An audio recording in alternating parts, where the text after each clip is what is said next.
আপনার লেকচারের জন্য অনেক ধন্যবাদ। আমার প্রশ্নটা হলো, আপনি বলেছেন আপনি শান্তি প্রচার করেন। আপনি ইসলাম ধর্মের শান্তির ধারণাটা খুব সুন্দরভাবে বললেন। আপনার মাইক্রোফোনের সামনেও লেখা আছে পিস, তার মানে শান্তি। আমিও আপনার সাথে অনেক বিষয়ে একমত। আমার প্রশ্ন হচ্ছে, তারপরেও কেন আপনার কথাগুলোকে বিতর্কিত হিসেবে দেখা হয়? ইসলামিক বিশ্বে বিভিন্ন মুসলিম বিশেষজ্ঞগণ তারা আপনার কথাগুলোকে ভুল বলে মনে করেন। এরকম হওয়ার কারণটা কি? আপনি বললেন যে হোম সেক্রেটারি আপনাকে যুক্তরাজ্যে নিষিদ্ধ করেছেন মিডিয়ার ষড়যন্ত্রের কারণে। তারপরেও অনেকেই কেন আপনার কথাগুলোকে অপছন্দ করে? ভাই, খুব সুন্দর প্রশ্ন করেছেন।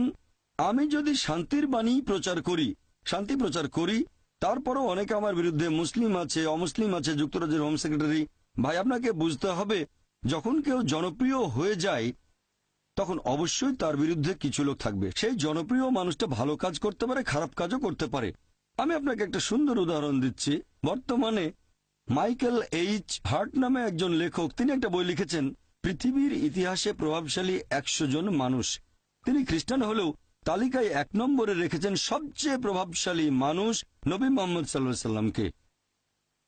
এমনিতেও দেখবেন যে মুসলিমরা তাদের নবীকে ইতিহাসের সবচেয়ে গুরুত্বপূর্ণ আর প্রভাবশালী মানুষ বলে মনে করে থাকে। অনেক অমুসলিমও ব্যাপারটাকে এভাবেই দেখে থাকে। তবে যদি ভালো করে দেখেন যে এই পৃথিবীতে যে মানুষটার বিরুদ্ধে সবচেয়ে বেশি বই লেখা হয়েছে তিনিও নবী মোহাম্মদ সাল্লাল্লাহু আলাইহি সাল্লাম। সেই বইটাতে তালিকায় 2 নম্বরে আছেন স্যার আইজ্যাক নিউটন। তিনি আসলে সব মানুষের কাছে সেভাবে পরিচিত নন, তিনি ছিলেন বিজ্ঞানী। সেই তালিকায় 3 নম্বরে আছেন যীশু খ্রিস্ট বা ঈসা আলাইহিস সালাম।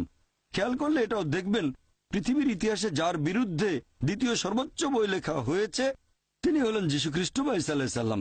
এই বইগুলো দেখে আমি কি এমন সিদ্ধান্ত নেব যে নবী মোহাম্মদ সাল্লাল্লাহু আলাইহি ওয়াসাল্লাম এবং যীশু খ্রিস্ট বা ঈসা আলাইহিস সালাম তারা ভালো মানুষ ছিলেন না? আপনাকে বুঝতে হবে, যখন কেউ জনপ্রিয় হয়ে যায় অবশ্যই তার বিরুদ্ধে কিছু লোক দাঁড়িয়ে যাবে। আর যুক্তরাজ্যের হোম ডিপার্টমেন্টের কথা অনুযায়ী 2009 সালে আমি যখন এসেছিলাম এখানে, একটা বিশ্বস্ত সূত্রে আমি জেনেছিলাম যুক্তরাজ্যের হোম ডিপার্টমেন্টের তথ্য অনুযায়ী পৃথিবীতে সবচেয়ে জনপ্রিয় ইসলামিক স্যাটেলাইট চ্যানেল হচ্ছে পিস টিভি। আর যুক্তরাজ্যের সবচেয়ে বেশি যে ইসলামিক স্যাটেলাইট চ্যানেল দেখা হয় সেটাও পিস টিভি। শুধুমাত্র মুসলিমরা যে দেখে তা নয়, অনেক অমুসলিমও পিস টিভি দেখে। এই রিপোর্টই বলছে পৃথিবীতে সবচেয়ে জনপ্রিয় ইসলামিক বক্তা হলেন ডক্টর জাকির নায়েক। আর যুক্তরাজ্যের সবচেয়ে জনপ্রিয় ইসলামিক বক্তাও ডক্টর জাকির নায়েক। এই কারণে হোম ডিপার্টমেন্ট আমাকে অনুরোধ করেছিল যে আমি সেই মুসলিমদের কাছে পৌঁছাতে পারবো কি না যাদের কাছে ইউকে সরকার পৌঁছাতে পারছে না। তবে এখন সরকার পরিবর্তন হয়েছে আর আমার মনে হয় এটা আসলে একটা রাজনৈতিক পদক্ষেপ, কোনো আইনি পদক্ষেপ নয়। আর হয়তো তারা চেয়েছিল জনপ্রিয় কাউকে, যাতে সবাইকে জানাতে পারে আমরা মুসলিমদের বিরুদ্ধে খুব কঠোর। আর আমার মতামত জানতে চাইলে বলবো, আমি রাজনৈতিক নেতাদের চেয়ে বিচার বিভাগের উপর বেশি ভরসা করে থাকি। আমার মতে এরকম হয়েছে জনপ্রিয়তার কারণেই। আর এটা আসলে একটা রাজনৈতিক সিদ্ধান্ত, আইনি সিদ্ধান্ত নয়। আর ইনশাল্লাহ আল্লাহ তাআলা চাইলে এই এক্সক্লুশন অর্ডারটাকে বাতিল করবে কোর্ট অব আপিল। আশা করি উত্তরটা পেয়েছেন।